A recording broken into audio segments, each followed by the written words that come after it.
Bonjour et bienvenue dans ce magnifique endroit qu'est la bibliothèque de l'Alliance biblique à Paris pour une série de 4 entretiens qui vous sont proposés par la Fédération protestante de France et l'Alliance biblique française.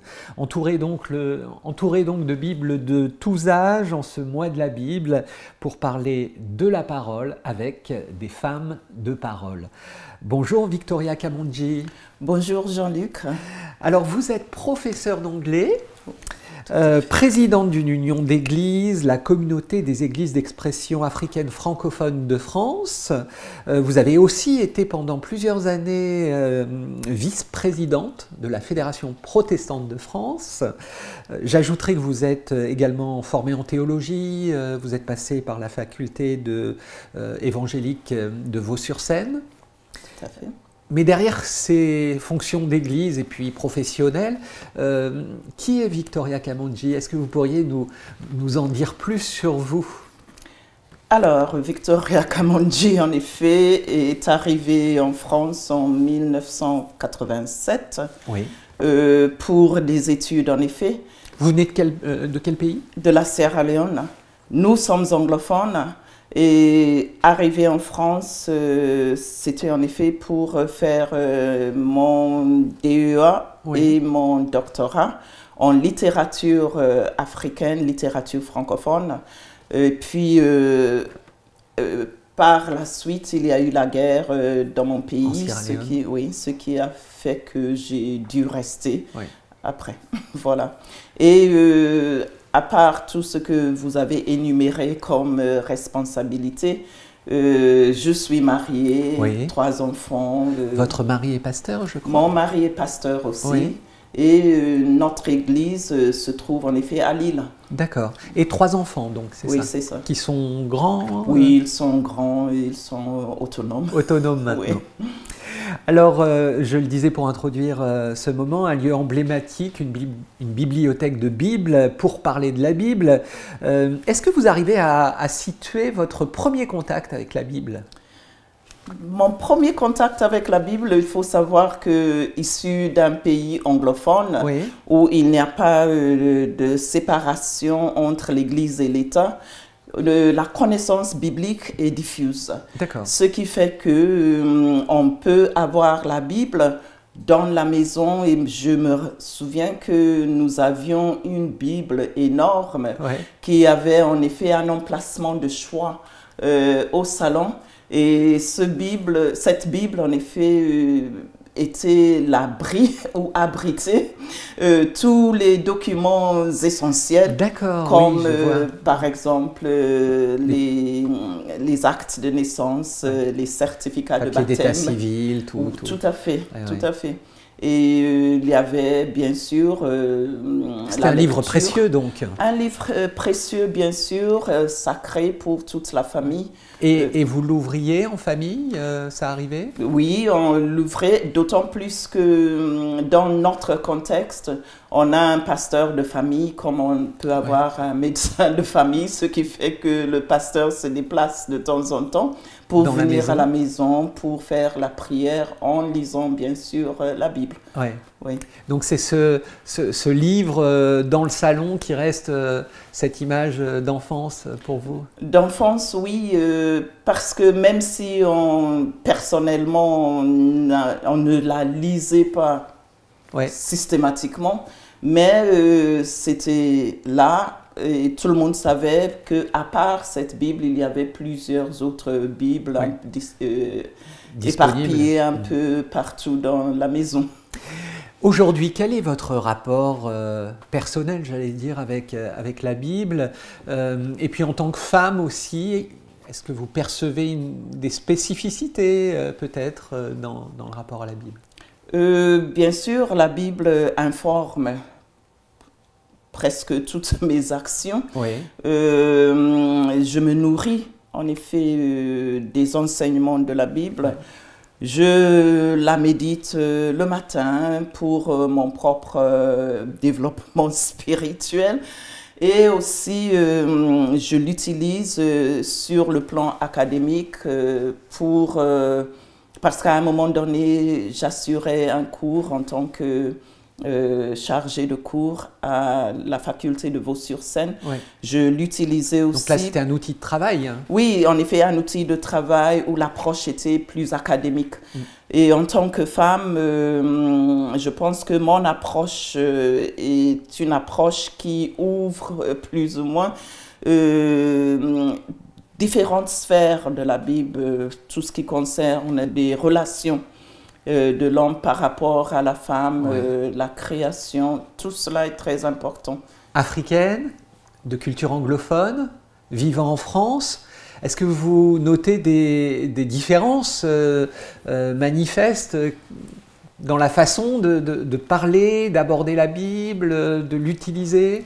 Tout à fait, parce qu'en arrivant ici en France, la place publique ne peut pas être investie en tant que telle. La laïcité joue ce rôle. Alors que dans le contexte anglophone, la Bible et même la parole, les versets bibliques sont visibles partout, que ce soit sur les transports en commun, que ce soit sur tout ce qui est vestimentaire.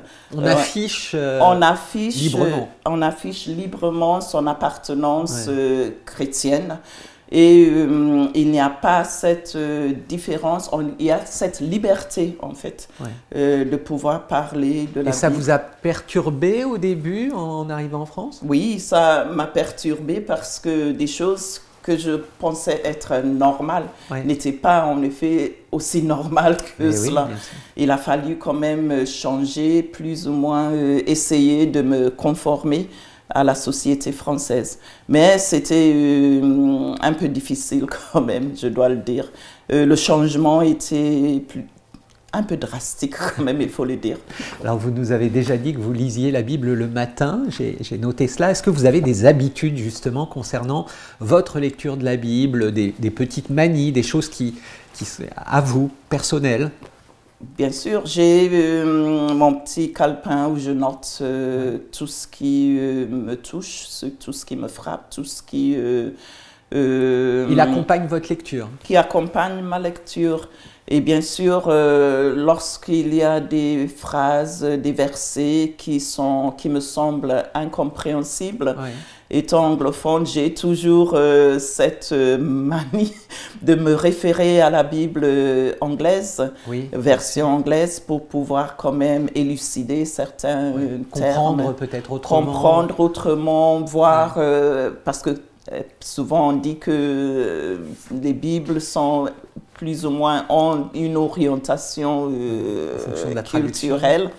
Alors, oui, je me plonge dans la Bible en anglais pour pouvoir quand même comprendre certains passages. Ce mois de la Bible, organisé par l'Alliance biblique française, donc avec le syndicat des libraires de littérature religieuse, a pour thème cette année « Quand la Bible me pousse vers les autres ». Est-ce qu'elle vous pousse, la Bible, justement, à aller vers les autres, Victoria? Mais je pense que c'est tout l'objectif, en effet, de la Bible. Parce que pendant des années, j'étais la modératrice de la commission des églises auprès des migrants en Europe, qui se trouve à Bruxelles. Et en effet, cet organisme est une agence qui s'occupe de l'intégration des migrants en Europe, dans les églises. Ce qui fait qu'il fallait absolument que nous puissions travailler avec des églises, avec des migrants, pour pouvoir faire en sorte que les migrants soient intégrés dans des églises.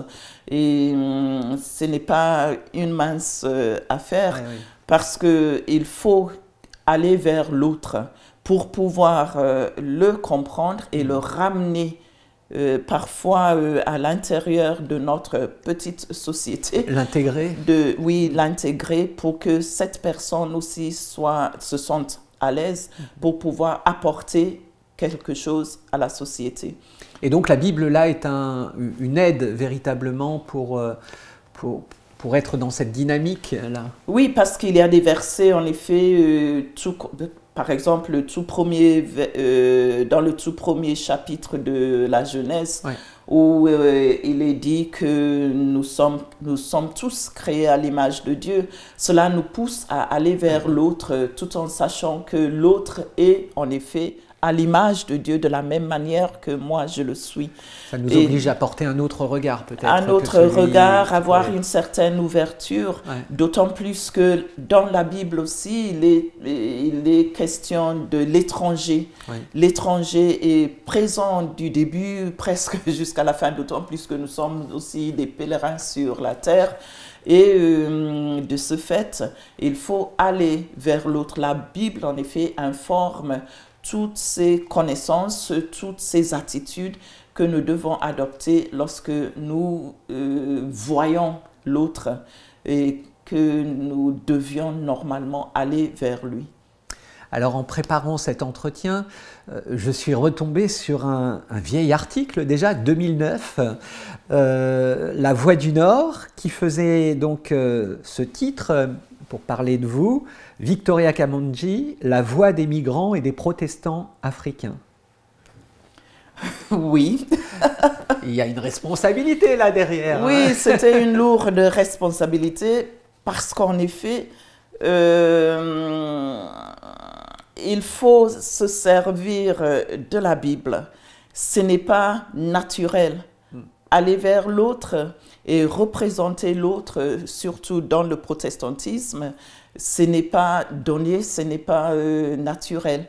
Il faut avoir la Bible et bien sûr la parole pour pouvoir transcender certaines barrières pour pouvoir aller vers l'autre et être le représentant ou la représentante de cet autre que parfois nous ne connaissons pas, qui parfois nous fait peur, mais qui en effet représente aussi un être parmi l'humanité tout entière.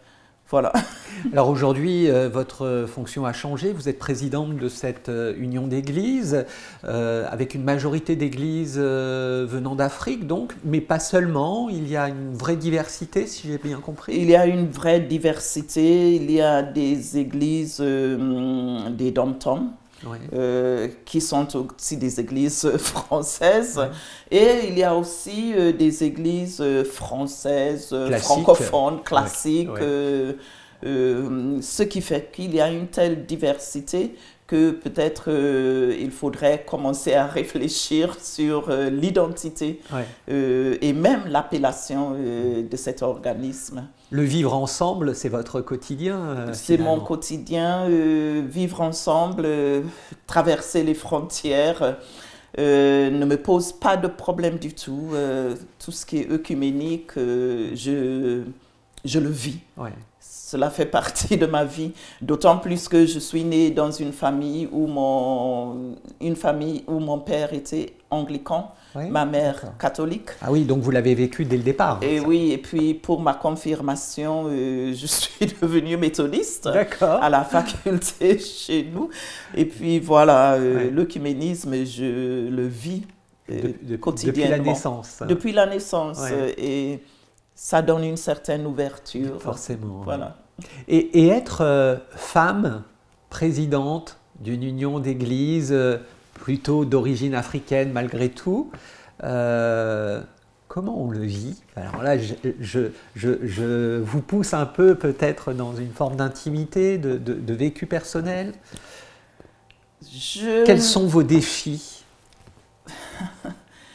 C'est vrai que justement, à la CEAF, peut-être vous voulez parler du ministère de la Femme. Oui, notamment. Non, c'est accepté et je peux vous assurer que la trésorière, c'est une femme, la secrétaire générale est une femme, ce qui fait que nous sommes trois femmes à la tête de la CEAF et ça ne pose aucun problème aux autres.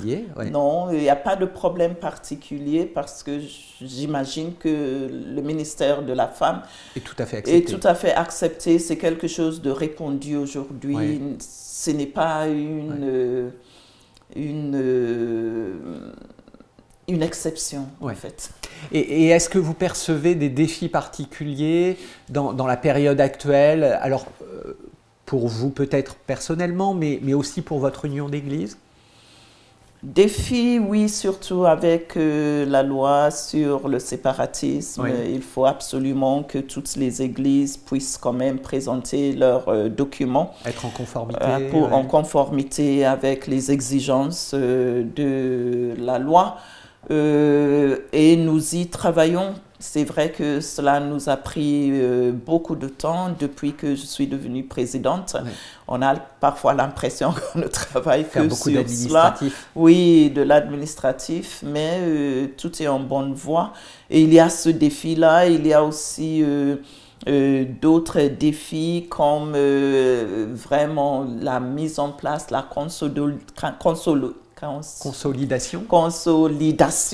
du travail que nous avons déjà commencé. Oui. Voilà.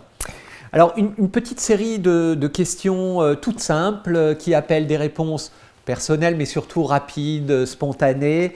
Alors, certaines d'ailleurs ont déjà été quelque peu abordées. Est-ce que vous utilisez une traduction particulière? Alors, j'ai envie de vous dire en français et en anglais, puisque vous utilisez les deux types de Bible. Oui, bon, je suis habituée à la NBS, la Nouvelle Bible Seconde. J'utilise souvent aussi la Bible du Semeur. D'accord. Et en anglais? En anglais, la King James Version, the New King James Version. Oui.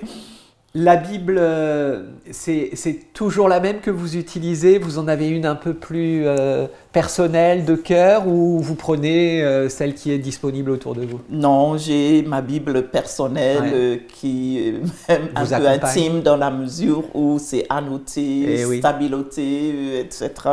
Et c'est cette Bible, en effet, qui m'accompagne partout. Est-ce que vous utilisez les outils technologiques comme smartphone, tablette pour lire le texte ou aller chercher, piocher?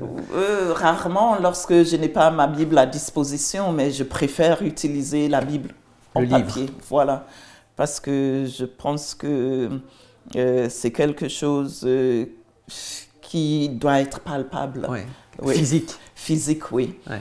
Il y a un rapport physique aussi au livre, au papier, au texte. Tout à fait. Et parce que le texte, ça se lit et ça se contemple, ça se médite. Ouais. Lorsqu'on le lit au travers d'un écran, on a l'impression que ce n'est pas... c'est plus impersonnel peut-être. C'est plus impersonnel, mais aussi c'est quelque chose qui n'est pas... comment dirais-je, qui est temporaire, qui peut s'effacer en un rien du temps. En effet. Oui. Une autre question, là, sur votre verset préféré, votre histoire biblique, celle qui est là, au fond de vous, ancrée. Alors, mon verset préféré, ça pourrait être le psaume 119, verset 105, ta parole est une lampe à mes pieds, une lumière sur mes sentiers. Pourquoi? Parce qu'en effet, en grandissant, sa perspective évolue aussi. Oui. Et pendant l'adolescence, lorsque les questionnements identitaires parfois commencent à s'installer, oui, j'avais un autre verset préféré qui était en fait une question. Comment le jeune homme rendra-t-il pur son sentier? Et puis, j'ai découvert en se dirigeant d'après ta parole. Et puis, bon, j'ai dû... et puis, au fur et à mesure qu'on grandit, cela évolue aussi. Bien sûr. Et aujourd'hui, je pense que ta parole est une lampe à mes pieds. Est-ce qu'un personnage biblique féminin vous inspire plus qu'un autre? Oh, peut-être... féminin, Esther. Esther, la reine. La reine qui, par ses actions, a dû ou a pu sauver son peuple. qui a été en effet élevé, comme dit Mardochée, élevé pour ce temps-là. Alors avec une vision précise et un travail précis à accomplir. Ouais, ouais, ouais.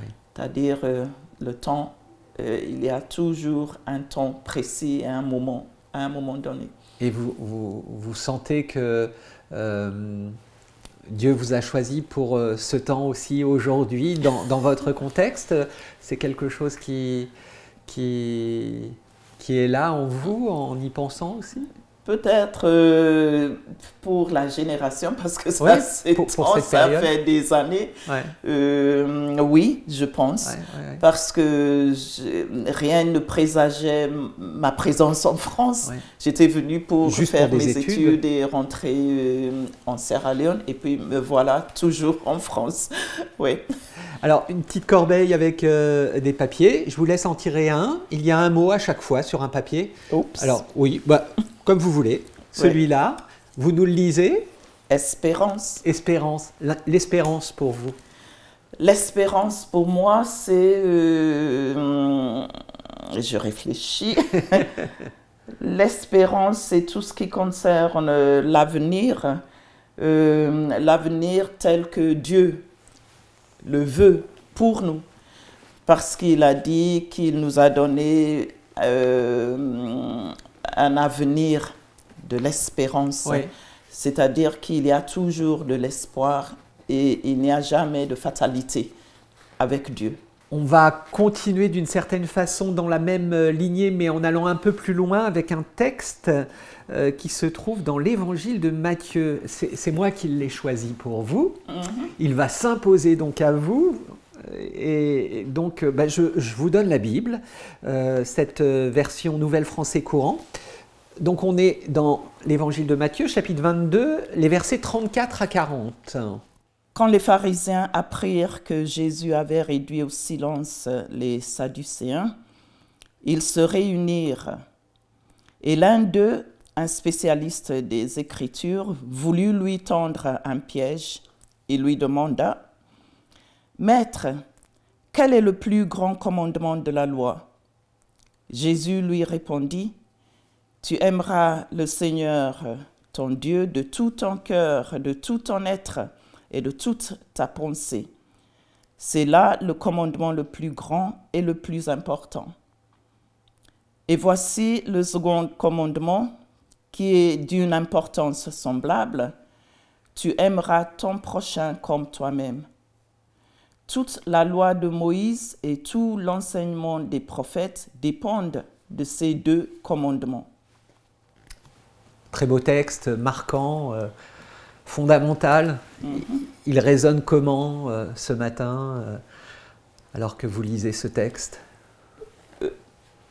Aimer Dieu de tout son cœur, de toute sa pensée et de tout son être. Cela veut dire que, en effet, notre amour doit être complet pour le Seigneur. Mais au-delà de cet amour que nous portons ou que nous témoignons pour le Seigneur, il faut aller plus loin et voir dans l'autre ce que nous sommes aussi, ce qu'on doit être par rapport à l'autre, aimer l'autre de la même manière qu'on aime soi-même. C'est-à-dire que à chaque fois que je pose un acte par rapport à l'autre, je dois me souvenir que si on me faisait la même chose, je serais soit content ou j'aurais apprécié cet acte-là. Faire à l'autre ce que j'aurais aimé que l'autre me fasse. Et c'est bien cela que je retiens de tout cela, c'est-à-dire notre amour doit être transcendant. Notre amour doit être relationnel. Le rapport à l'autre est très important. Et cette relation ne s'arrête pas seulement à ce qui est vertical avec Dieu, aimer Dieu de tout son cœur, mais il faut aussi aimer son prochain, celui que je ne connais pas, celui qui n'est pas comme moi, celui qui parfois me fait peur. Et pour cela, bien sûr, il faut toujours retourner vers Dieu lui-même pour qu'il inonde mon cœur d'amour pour cet autre, pour que je puisse l'aimer. Parce que de moi-même, ce n'est pas toujours évident. C'est pas évident. Non, évidemment. Ce n'est pas toujours évident. C'est intéressant ce rapport à ce commandement, ce conseil de faire aux autres ce que nous aimerions qu'ils puissent nous faire, parce que dans le langage courant, on a transformé un peu ça et c'est devenu « ne faites pas aux autres ce que vous n'aimeriez pas qu'ils vous fassent ». Sauf que la Bible nous met en condition d'action. Tout à fait. Faire, c'est-à-dire que je pose des actes. Ouais. Parce que c'est Jacques qui parle de la foi sans les actes. Ouais. C'est-à-dire que si je crois que j'ai la foi, il faut que cela transparaisse. En effet, il faut que ça transparaisse par mes actes et les actes que je pose par rapport à l'autre. Merci de nous le rappeler encore dans cet entretien. Je vous propose de parcourir du regard ces jolies bibliothèques là qui remplissent des trésors, de véritables trésors, ces Bibles. Les regarder, observer ce lieu. Est-ce que ça vous déclenche des émotions particulières Oh oui, parce que j'aime bien la bibliothèque ou les bibliothèques. C'est un objet déjà que vous aimez bien Oui, je me sens bien dans une bibliothèque. Et lorsqu'on voit ces livres anciens, on voit que vraiment il y a une tradition qui se transmet de génération en génération. Et la conservation de ces vieux livres est capitale pour l'espérance et la continuité pour les générations à venir. C'est-à-dire qu'il faut absolument que ces livres soient conservés. La transmission, c'est quelque chose qui compte pour vous? Tout à fait, parce que je suis professeur, alors la transmission est capitale. Transmission du savoir, transmission des émotions, transmission aussi des connaissances. Et on voit très bien que ces livres, en effet, renferment des connaissances qu'on ne peut pas trouver ailleurs. Alors, il faut les conserver, préserver au maximum ce qu'on peut pour pouvoir les transmettre aux générations à venir. Merci beaucoup. Peut-être, avant de se quitter, j'oserais vous demander, auriez-vous une petite anecdote à nous raconter, quelque chose de... Alors, drôle, émouvant, touchant, mais qui touche à votre soit rapport à la Bible ou votre travail, votre ministère? Anecdote à proprement dit non, mais peut-être une observation. Oui. J'ai commencé par dire qu'on avait une Bible énorme à la maison qui en effet servait d'abri, si j'ose dire, à tous les documents importants. Et je pouvais dire que symboliquement, c'est comme si mon père disait que la Bible abrite en effet tout ce qu'il y a d'important dans la vie. D'essentiel. Oui, d'essentiel. C'est le lieu de la sécurité. C'est le lieu où il y a des valeurs sûres, où on peut garder tout ce qui nous est cher. Peut-être aussi un lieu, puisque vous parliez des papiers d'état civil, un lieu d'identité aussi? Un lieu d'identité aussi, mais un lieu de conservation aussi. Parce que je me souviens que pendant la guerre chez nous, nous nous sommes rendus compte que tous ces documents étaient intacts parce que c'était bien préservé, bien gardé. Oui, tout à fait. Merci beaucoup Victoria Kamonji de nous avoir accordé ce court entretien, mais qui nous permet de vous découvrir autrement, d'aller avec vous donc dans ce rapport à la Bible. Merci beaucoup vraiment. Et merci à vous. Et j'ai un petit cadeau pour vous remercier. Alors il se cache derrière mon fauteuil. C'est ce tableau. Alors vous qui avez été d'ailleurs vice-présidente de la Fédération protestante de France, je suppose que déjà à l'époque, vous souhaitiez les vœux de la Fédération chaque année. Et cette année, c'est cette carte qui a été faite, alors en petit bien sûr, Et là, on l'a agrandi pour la circonstance avec cette belle illustration et ces mots du prophète Amos, chapitre 5, verset 24. « Faites jaillir le droit comme une source, laissez la justice s'écouler comme une rivière débordante. » Rappel de ce mois de la Bible et de cette émission Femmes de parole. Alors, je ne vous la montre pas simplement, je vous l'offre. Vous pouvez repartir avec. Merci. C'est pour vous, Victoria. Merci beaucoup, Jean-Luc. Au revoir. Au revoir.